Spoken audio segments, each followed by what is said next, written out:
Hello students, class 12 chemistry.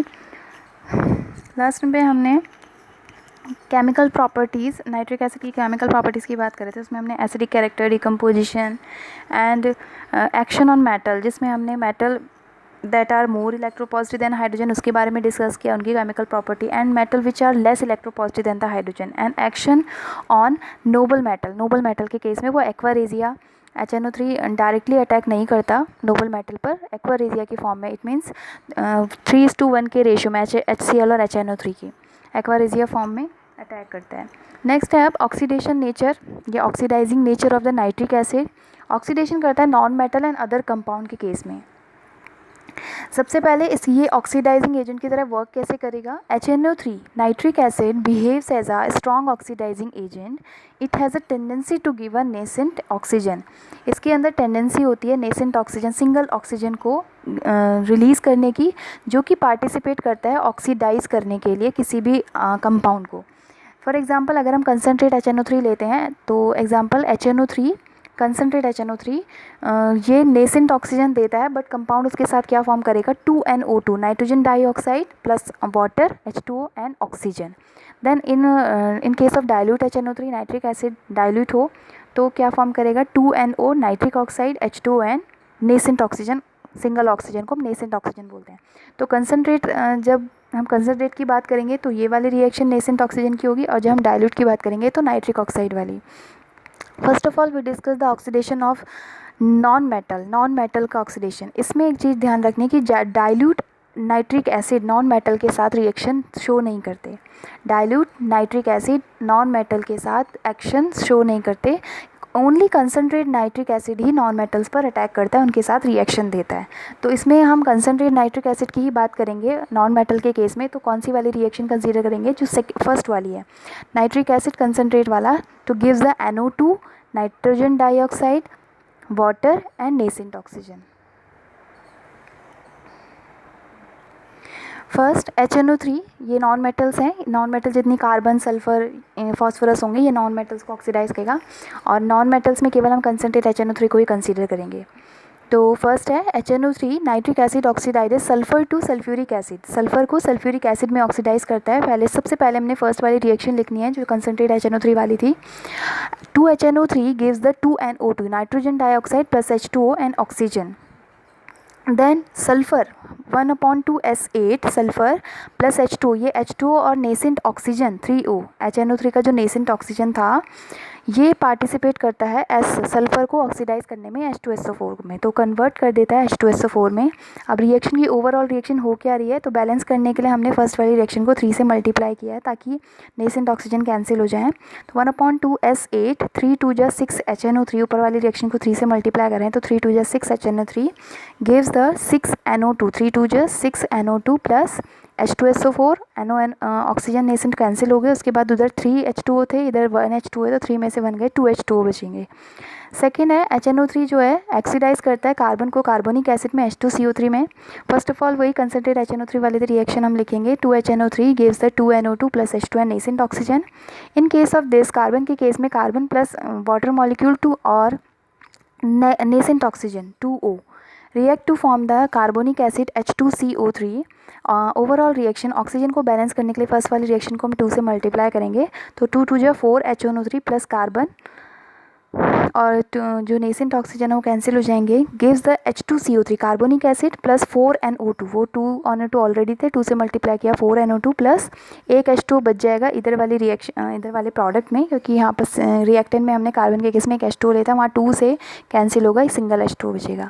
Then third is HNO3 nitric acid oxidises for phosphorus to phosphoric acid P2H3PO4। H3PO4 is the phosphoric acid, phosphorus को phosphoric acid में convert करेगा। सबसे पहले हमने वही concentrate HNO3 वाली reaction लिखनी है। 2HNO3 gives the 2NO2 plus H2 and oxygen. These nascent oxygen water molecule participate the phosphorus converted to phosphoric acid. 2P plus 3H2O plus 5O gives the 2H3PO4। अब यहाँ पर nascent oxygen हम 5 ले रहे हैं to form the phosphoric acid, तो हमें ऊपर वाली रिएक्शन को 5 से मल्टीप्लाई करने का ताकि वो नेसेंट ऑक्सीजन कैंसिल हो जाए। ओवरऑल रिएक्शन क्या होगी, 5 2 10 HNO3 प्लस 2P और it gives the 5 to 10 NO2 plus 2H3PO4, 5 5 cancel हो जाएंगे। उसके बाद इधर 5H2O है और यहाँ 3H2O, माइनस करके बचेंगे 2H2O। Fourth is it oxidise I2 यानी कि आयोडीन को आयोडिक एसिड में कन्वर्ट करेगा HNO3, 2HNO3 gives the 2NO2 plus H2O plus O nascent oxygen. In case of iodine, iodine react with the H2O plus oxygen, nascent oxygen, 5 oxygen, react to form the HiO3, 2HiO3. This is iodic acid. Overall reaction है, इसको हम oxygen को balance करने के लिए 5 से ऊपर वाली रिएक्शन को मल्टीप्लाई करेंगे तो 5 to 10 HNO3 plus I2 and then 5 to 10, यहाँ पे 10 आएगा, यहाँ पे बैलेंसिंग में हो गया है थोड़ा सा, यहाँ पे आपने 10 लिखना है, ठीक है। 10 NO2 आएंगे क्योंकि 5 to 10 NO2 plus 2HiO3 plus 4H2, यहाँ पे 5H2O थे, यहाँ से 1 एक माइनस हो जाएगा, यहाँ से यहाँ पे 5 थे, यहाँ पे नीचे वाली में, यहाँ पे आप देख रहे हैं 5 थे और नीचे वाली में यहाँ 1 था, तो एक माइनस करके यहाँ पे बच जाएगा 4H2O, ठीक है। Next B oxidation of compound dilute as well as, compound के केस में चाहे वो डाइल्यूट नाइट्रिक एसिड हो चाहे वो दोनों की दोनों ऑक्सीडाइज कर सकते हैं number of compound. First HNO3 oxidises H2S को, हाइड्रोजन सल्फाइड को कन्वर्ट करता है सल्फर में, तो हाइड्रोजन का रिमूव होना भी ऑक्सीडेशन ही होता है, तो HNO3 क्या करता है, हाइड्रोजन सल्फाइड को सल्फर में ऑक्सीडाइज करता है। In case of dilute HNO3 के केस में आपको ध्यान होना चाहिए कि नाइट्रिक ऑक्साइड फॉर्म होता है, तो 3H2S plus nitric acid 2HNO3 form the 2NO nitric oxide plus 4H2O and 3S, तो H2S को किस में ऑक्सीडाइज किया, सल्फर में। इन केस ऑफ कंसनट्रेट HNO3 के केस में NO2 फॉर्म होता है, तो H2S plus 2HNO3 form the 2NO2 and water molecule and sulphur S। HNO3 second HNO3 oxidise SO2 को, सल्फर डाइऑक्साइड को H2SO4 सल्फ्यूरिक एसिड में ऑक्सीडाइज करता है। In case of dilute HNO3 की बात करें तो NO ही फॉर्म होगा, nitric oxide 3SO2 plus 2HNO3 plus 2H2O gives the 3H2SO4 sulphuric acid and NO। क्या सिमिलर यहाँ पे भी नाइट्रिक ऑक्साइड फॉर्म होगा डाइल्यूट HNO3। कंसनट्रेट HNO3 में SO2 रिएक्ट विद HNO3, इसमें नाइट्रोजन डाइऑक्साइड फॉर्म होगा, nitrogen dioxide, जैसे concentrate में आपको याद रखना है नाइट्रोजन डाइऑक्साइड एंड डाइल्यूट में नाइट्रिक ऑक्साइड। तो उस कंसनट्रेट की बात करें हम सल्फ्यूरिक एसिड के फॉर्मेशन के लिए SO2 plus 2HNO3 form the H2SO4 and 2NO2। Third is HNO3 nitric acid oxidises FeSO4 to Fe2, ferrous sulphate को फेरिक सल्फेट में कन्वर्ट करता है, कौन, नाइट्रिक एसिड, ये ऑक्सीडेशन है। Fe2SO4 whole right, this is the ferric oxide. In case of dilute HNO3 के case में 6 FeSO4 ferrous sulphate plus 2HNO3 nitric acid and in presence of H2SO4 to give the 3 Fe2SO4 whole right, this is ferric sulphate plus 2NO nitric oxide. Dilute के case में nitric oxide बनेगा NO plus 4H2O, ये dilute nitric acid के case में है। In case of concentrate nitric acid 2Fe ferrous sulphate 2FeSO4 plus nitric acid 2HNO3 and H2SO, in presence of H2SO4 की presence में reaction होती है plus H2SO4 to form the ferric sulphate Fe2SO4 whole rise plus 2NO2 nitrogen dioxide. In case of concentrate nitric acid के case में NO2 form होता है plus water 2H2O। ये reaction थी action on non metal and other compound oxidation के case में। Fifth is action on organic compound, organic compound में किस तरीके से नाइट्रिक एसिड वर्क करता है। फर्स्ट इज बेंजीन,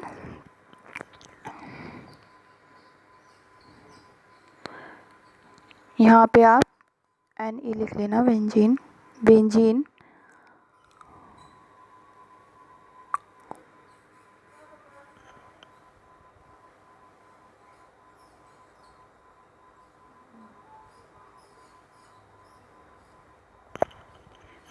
के केस में benzene react with the nitric acid in presence of H2SO4 to form the nitrobenzene, ortho position यहाँ पे किसी भी पोजीशन पे आप लगा दीजिए NO2, to form the nitrobenzene plus H2O।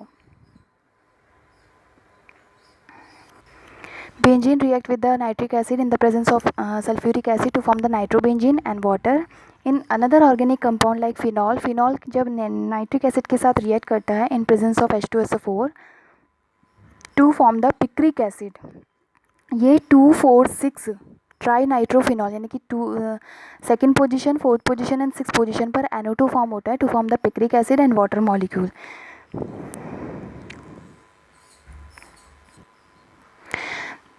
Next is uses of nitric acid. ये प्रॉपर्टीज़ कंप्लीट हो चुकी हैं नाइट्रिक एसिड की। Then we talk about uses. It is used in the manufacture of ammonium nitrate for fertiliser. Fertiliser के लिए ammonium nitrate को हम use करते हैं, वो कि नाइट्रिक एसिड से ही फॉर्म किया जाता है। Second is it is used in the manufacture of sulphuric acid. Sulphuric acid अभी आपने देखा कि हमने सल्फर से सल्फ्यूरिक एसिड कैसे फॉर्म किया, SO2 से सल्फ्यूरिक एसिड कैसे फॉर्म किया, तो इधर लीड चैम्बर प्रोसेस के लिए इसको यूज़ किया जाता है। Third is it is used in the manufacture of explosive such as trinitrotoluene. TNT को फॉर्म करने के लिए भी हम नाइट्रिक एसिड का यूज़ करते हैं। Nitroglycerine and picric acid. Picric acid अभी आपको मैंने रिएक्शन दिखाई। Next is fourth, it is use in the manufacture of dyes, perfume and silk. Dyes, perfume और सिल्क के मैन्युफैक्चर के लिए भी इसको यूज़ किया जाता है। And it is use the manufacture of nitrate for use in explosive and pyrotechnics. Pyrotechnics explosive के लिए नाइट्रेट्स का यूज़ किया जाता है। The next is it is use in pickling, cleaning of stainless steel. Stainless steel को सफाई करने के लिए, क्लीन करने के लिए और मेटल कीचिंग के लिए यूज़ किया जाता है नाइट्रिक एसिड को। It is also use in the oxidiser in rocket fuels. जो रॉकेट फ्यूल्स होते हैं, रॉकेट भेजे जाते हैं स्पेस में, उनमें ऑक्सीडाइज़र के लिए भी इसको यूज़ किया जाता है। It is use in the purification of gold and silver aqua regia as a aqua regia के फॉर्म में। इट मीन्स इसको HCl के साथ जब कंबाइन करते हैं तो एक्वारेजिया फॉर्म होता है, तो वो यूज़ किया जाता है गोल्ड और सिल्वर के प्योरीफिकेशन के लिए। जो आपने अभी मैंने नोबल मेटल वाले केस दिखाए थे, उनके लिए इसको यूज़ किया जाता है।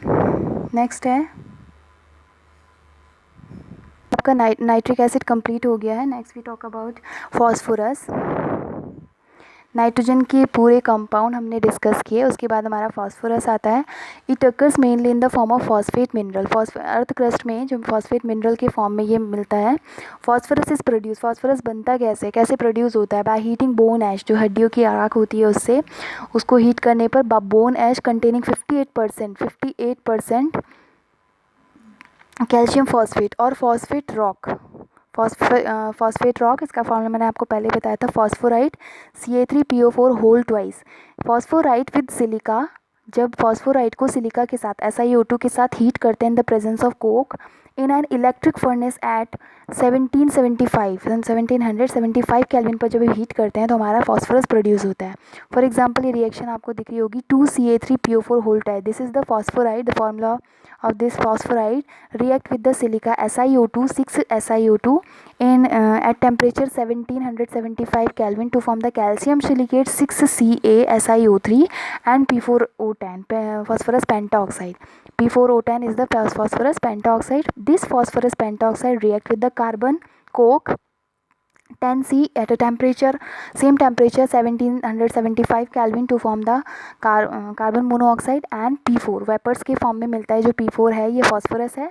The vapour of phosphorus thus produce upon condensation के बाद give the white phosphorus which exist as P4। जो ये हमें इस रिएक्शन के बाद हमने हीट किया फॉस्फोराइड को सिलिका एंड कोक के साथ, जो हमें फॉर्म मिलता है P4, it exist white phosphorus. Condensation के बाद हम इसे वाइट फॉस्फोरस बोलते हैं। Allotropes phosphorus. वैसे फॉस्फोरस के बहुत सारे एलोट्रॉप्स होते हैं। एलोट्रॉप्स का मतलब है फिजिकल स्टेट उनकी डिफरेंट होती है, बट इस केमिकल कॉम्पोजिशन सेम होगा सबका, फिजिकल स्टेट डिफरेंट होती है। फर्स्ट इज़ यहाँ वैसे बहुत सारे हैं, वायलेट होता है, white, black and red, but यहाँ पे हम 3 मोस्ट मेनली डिस्कस करेंगे, white phosphorus, red phosphorus and black phosphorus.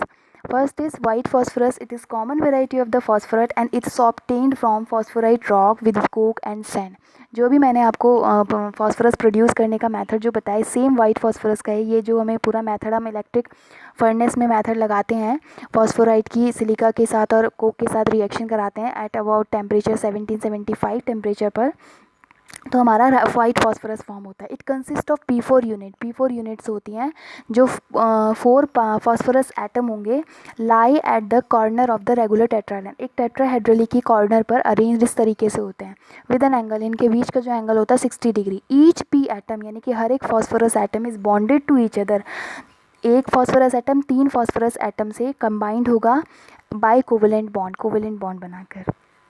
The structure of this white phosphorus is ये स्ट्रक्चर आपको दिख रहा होगा। पी ये टेट्राहेड्रली अरेंज्ड है, पी 4 पी अरेंज्ड है, P4 का है ये मॉलिक्यूल। इनके बीच का जो एंगल है 60 डिग्री है और हर एक फास्फोरस एटम अपने 3 फास्फोरस एटम से कंबाइंड है। आप देख सकते हैं हर एक पी एटम, और इन पर लोन पेयर, जैसे नाइट्रोजन में एक लोन पेयर प्रेजेंट होता है, इसमें भी लोन पेयर प्रेजेंट होता है for donating electron deficient species. Next is properties. Soft white, soft होता है ये बहुत, वाइट एंड वैक्सी सॉलिड। अब वैक्सी सॉलिड हार्ड सॉलिड क्यों नहीं लिखा है, पहले ही हमने बोल दिया है सॉफ्ट, तो इसका मतलब ज़्यादा हार्ड सॉलिड नहीं होगा। कैसा होगा, white vaccine solid with garlic smell, एक गार्लिक जैसी इसकी स्मेल होती है। Second is it can be cut with the knife, soft होने की वजह से हम इसे चाकू से भी आसानी से काट सकते हैं।